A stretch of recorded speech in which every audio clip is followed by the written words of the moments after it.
नमस्कार मैत्रिणींनो, आपल्या नवीन व्हिडिओमध्ये तुमचं खूप खूप स्वागत आहे। आजचा व्हिडिओ खूप खास असणार आहे, कारण आजच्या व्हिडिओमध्ये आपण बघणार आहोत ब्लाऊजचं माप घेण्यापासून पेपर कटिंग आणि ब्लाऊज पीस कटिंग कसं करायचं ते अगदी साध्या आणि सोप्या पद्धतीमध्ये। तर चला आपण सुरू करूया। तर आता आपण ब्लाऊजचं माप कसं घ्यायचं ते पहिल्यांदा आपण बघणार आहोत। तर हा कस्टमरचा ब्लाऊज पीस आहे, ब्लाऊज आहे हा आपल्याला मापासाठी आलेला आहे। तर या जुन्या ब्लाऊजवरून माप कसं घ्यायचं पहिल्यांदा आपण ते बघूया। तर ब्लाऊजची बटन मी लावून घेतलेलं आहे। तर सर्व बटन नाही लावले, फक्त 2 बटन लावायचे आणि ब्लाऊज व्यवस्थित असा सरळ हातरून घ्यायचा।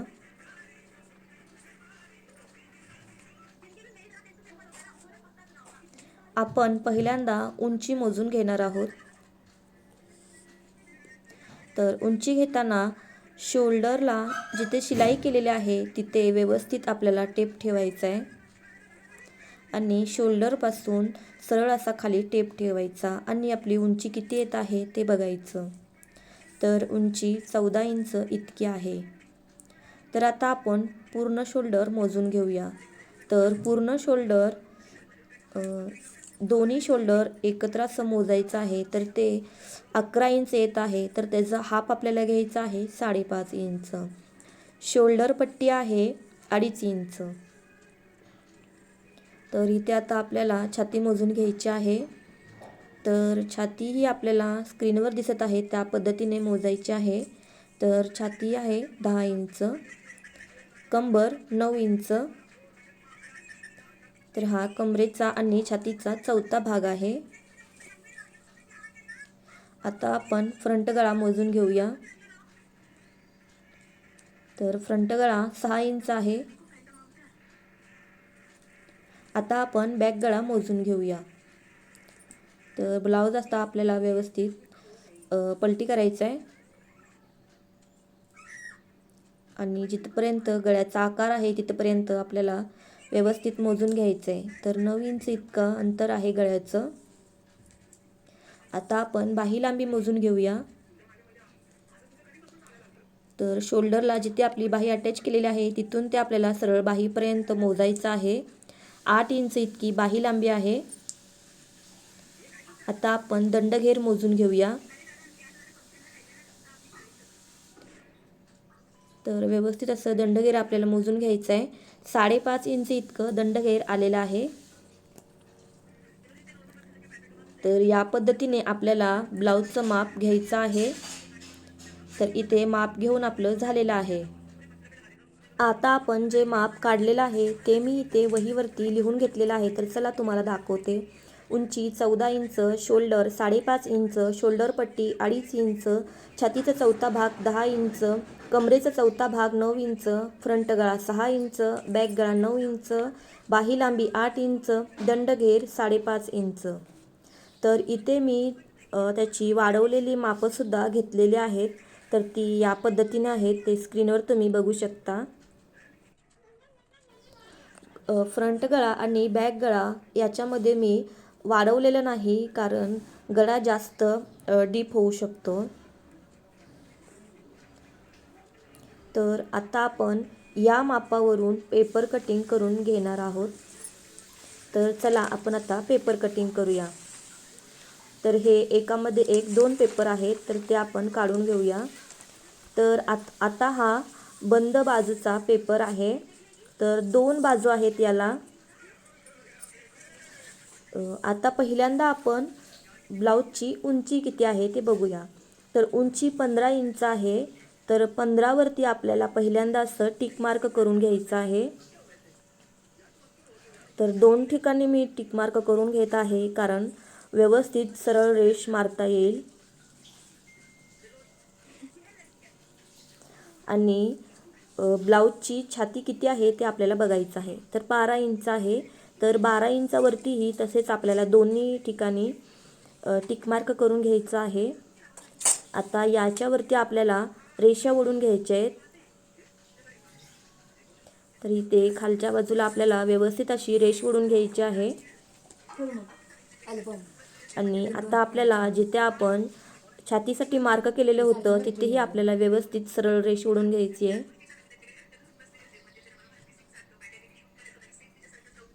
तर इथेही आपण आता रेष ओढलेली आहे.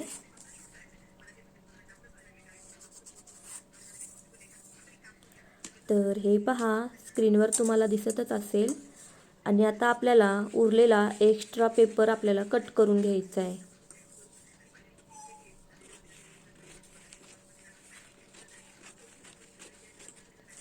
तर हे पहा, असा आपला व्यवस्थित पेपरचा बॉक्स तयार झालेला आहे. आता याच्यावरती आपण ब्लाऊजचे माप टाकणार आहोत. पूर्ण पेपर असेल तर घाई गोंधळ होतो, तर असा बॉक्स तयार करून घेतला तर अगदी सोपं होतं काम. याच्यासाठी मी हा बॉक्स बनवलेला आहे. आता आपलं पूर्ण शोल्डर 6 इंच आहे, तर 6 इंचावरती टिक मार्क करून घेतली. आणि शोल्डर पट्टी 3 इंच आहे, तर 3 इंचावरतीही मी टिक मार्क करून घेतलेली आहे.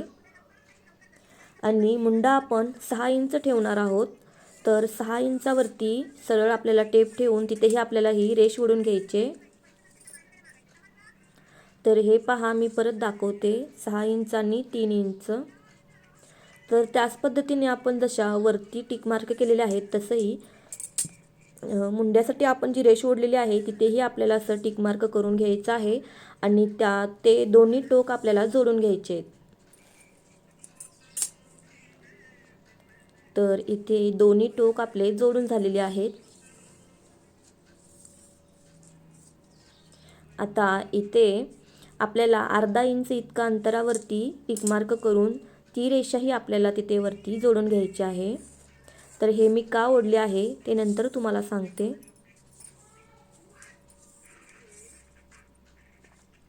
आता छातीचे माप 12 इंच आहे, तर ते व्यवस्थित आपण त्याच मापाचा पेपर कट केलेला आहे, त्याच्यामुळे समोर टिक मार्क करायची काही गरज नाही. आता आपण कमरेसाठी टिक मार्क करणार आहोत. तर कमरेचा पूर्ण भाग आहे, चौथा भाग 11 इंच. तर 11 इंचवरती मी टिक मार्क केलेले आहे.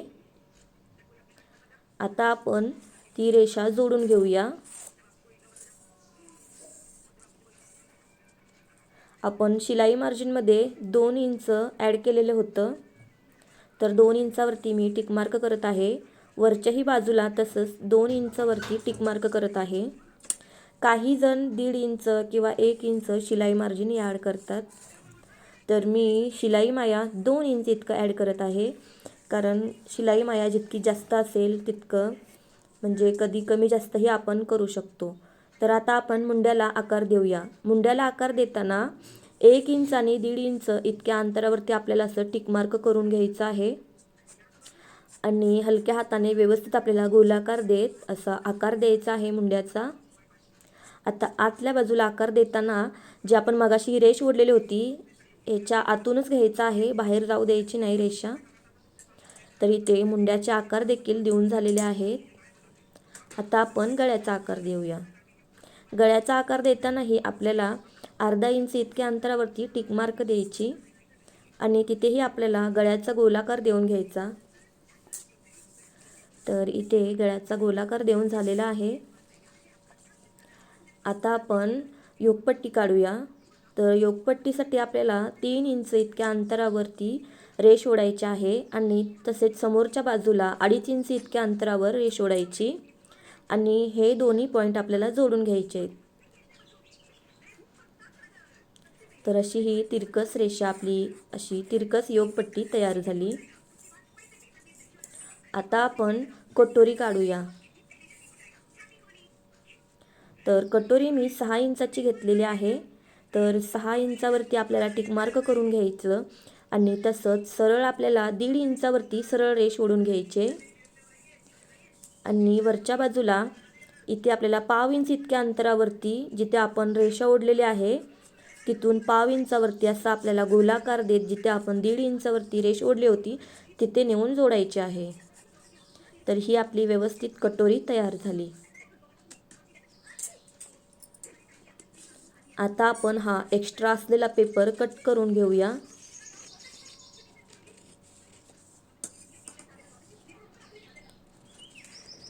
इथलाही पेपर आपल्याला व्यवस्थित जो एक्स्ट्रा आहे तो कट करून घेऊया. तर हे पहा, हा भाग तयार झालेला आहे. तर आता आपल्याला पुढचा आणि पाठचा भाग वेगळा करायचा आहे. त्याच्यासाठी आपल्याला जिथं आपलं शोल्डर आहे तिथे थोडासा असा कट द्यायचा, म्हणजे शोल्डर शिवताना कमी जास्त होणार नाही. तिथे टिकमार्क केल्याच्या नंतर, कट दिल्याच्या नंतर आता आपण हे दोन्ही पार्ट वेगळे करून घेऊया. तर हा पाठीचा भाग तयार झालेला आहे. हे फ्रंटचे भाग आता आपण वेगळे करून घेऊया.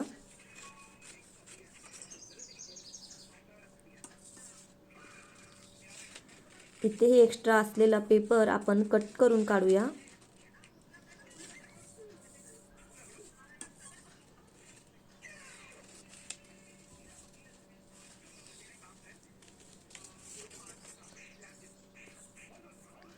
इथे आपण मुंड्याला आकार दिलेला होता, तर हा समोरचा भाग आहे. त्याच्यासाठी इथे आपल्याला व्यवस्थित असा एक्स्ट्रा असलेला हा पेपर आकार आपल्याला काढून घ्यायचा आहे. आणि हा पाठीमागचा आणि हा समोरचा भाग व्यवस्थित आपल्याला कट करून झालेला आहे.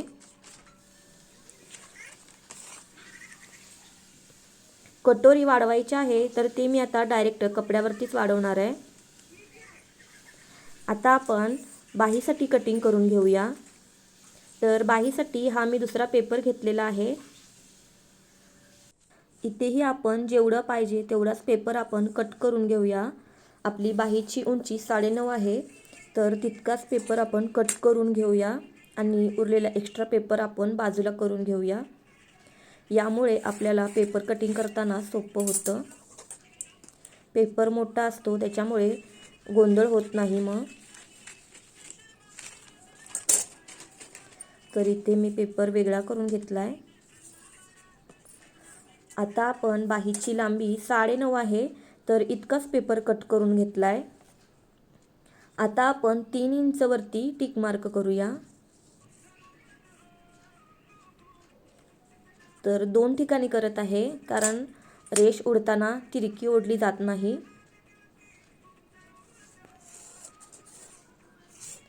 तर इथे 3 इंचावरती टिक मार्क करून रेष ओढलेली आहे. आता आपण दंडघेर किती आहे त्याच्यानुसार आपण रेष ओढून घेऊया. तर दंडघेर 7.5 इंच आहे, तर तिथेही टिक मार्क करून घेतलेले आहे. या रेषेवरती आता आपल्याला 6 इंच मुंडा प्लस 2 इंच ॲड करायचं. त्याच्यानंतर आपल्याला 1.5 इंच इतकं अंतर सोडून त्याच्यावरती टिक मार्क करून घ्यायचे आहे. आणि सरळ रेष आपल्याला ही तिरकी रेष ओढून घ्यायची आहे. आणि आता आपण जिथे दंडघेर घेतलेला होता तिथेही 7.5 इतक्या अंतरावरती टिक मार्क करून घ्यायचे आहे आणि ते दोन्ही टोक जोडून घ्यायचे आहेत. आता आपण पाकळी आकार देऊया. जो बाही आकार जोडताना पाकळी आकार असतो तो आता आपण घेणार आहोत. तर त्या दोन्हीचा मध्य काढायचा. 4.5 इंच इतका मध्य आहे, तर मध्यावरती खालच्या आणि वरच्या बाजूला अर्धा इंच इतकं अंतर सोडायचं आणि स्क्रीनवर दिसत आहे त्या पद्धतीमध्ये आपल्याला आकार द्यायचा आहे. तर वरच्या साईडला गोलाकार आणि खालच्या बाजूने आपल्याला म्हणजे समोरच्या बाजूने गोलाकार करत आपल्याला परत अशी रेष ओढून घ्यायची. तर हा पाकळी आकार तयार झालेला आहे. याला पाकळी आकार असे म्हणतात. तर तो आता आपल्याला कट करून घ्यायचा आहे. तर इथे कट करून दिलेला आहे. तर ही बाही तयार झालेली आहे. तर हा समोरचा भाग आहे तोही आपण कट करून घेऊया. तर इथे हा समोरचा भाग कट करून घेतला. तर इथे आपली परफेक्ट बाही अशी तयार झालेली आहे.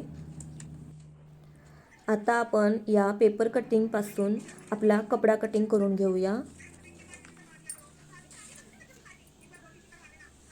तर हा 1 मीटर इतका कपडा आहे. तर हा कपडा आता आपण उलटा करून घेतला आहे. कपड्यावरती कधीही मेजरमेंट टाकणार असेल तेव्हा आपण कपडा कधीही उलटा करून घ्यायचा. तर इथे व्यवस्थित असं आपलं पेपर कटिंग आपलं ठेवून द्यायचं आहे. तर ज्या पद्धतीने व्यवस्थित असं ॲडजस्ट होत असेल त्या पद्धतीने आपल्याला व्यवस्थित असं हे पेपर कटिंग ठेवायचं आहे. स्क्रीनवरती दिसत आहे या पद्धतीने आपल्याला व्यवस्थित असं पेपर पॅटर्न आपलं ठेवून घ्यायचं आहे. आणि कटोरी मी कपड्यावरतीच वाढवली आहे. 1.5 इंच दोन्ही बाजूनी वाढवून मध्यभागी 1.5 इंच वाढवून परत जोडून घेतलेली आहे. तर हे पहा दिसत आहे. तर हे आता आपल्याला कट करून घ्यायचं आहे. तर या पद्धतीने आपलं माप घेऊन पेपर कटिंग करून आपला कपडा कटिंग झालेला आहे. तर व्हिडिओ पूर्ण बघितल्याबद्दल धन्यवाद.